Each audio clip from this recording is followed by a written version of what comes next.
कहीं खड़ी हूँ तो ये मेरे को आके बोलेंगे कि क्या वो मरना है तुम्हें, जाओ छत से कूद जाओ। अच्छा कूदना होगा तो यहाँ से मत कूदना, वहाँ से क्या कूदना। सच में पावर स्टार पवन सिंह सिर्फ अक्षरा सिंह की वजह से अभी भी अक्षरा से प्यार करते हैं, जिसके वजह से अपनी पत्नी धर्मपत्नी ज्योति सिंह को अभी तक अपना नहीं पा रहा है? क्या क्या ये सबसे बड़ी वजह है कि अक्षरा सिंह से अभी भी पवन सिंह प्यार करते हैं? क्या पवन सिंह अभी भी अक्षरा सिंह को रखना चाहते हैं?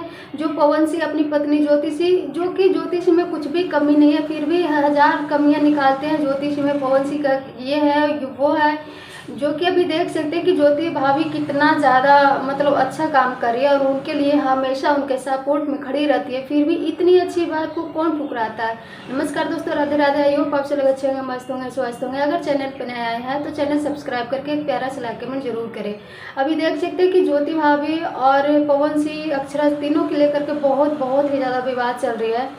पवन सिंह के ज़िंदगी में अक्षरा सिंह जो भी थी, दोस्त मोहब्बत प्यार जो भी हो, वो एक पास्ट था, लेकिन अब भी उनकी ज़िंदगी के सबसे बड़ी हिस्सा तो ज्योति भाभी है। तो पवन सिंह अपनी पत्नी के क्यों नहीं रखते, क्यों हमेशा उनको ठुकराते रहते हैं, उनमें हमेशा हजार कमियां निकालते रहते हैं? देख सकते हैं कि ज्योति भाभी तो अपने ज़िंदगी में एकदम सीमित हो गई है। भले चुनाव लड़ रही है काराकाट से, लेकिन वो एक जगह पे रुक गई है। और पवन सिंह और अक्षरा सिंह दोनों, न तो पवन सिंह अपने लाइफ में आगे बढ़ रहा है, ना ही अक्षरा सिंह ने भी अभी तक शादी की है। तो क्या आपको लगता है पवन सिंह और अक्षरा सिंह एक दूसरे के इंतजार में? अपना कमेंट में राय जरूर दीजिएगा। Thank you.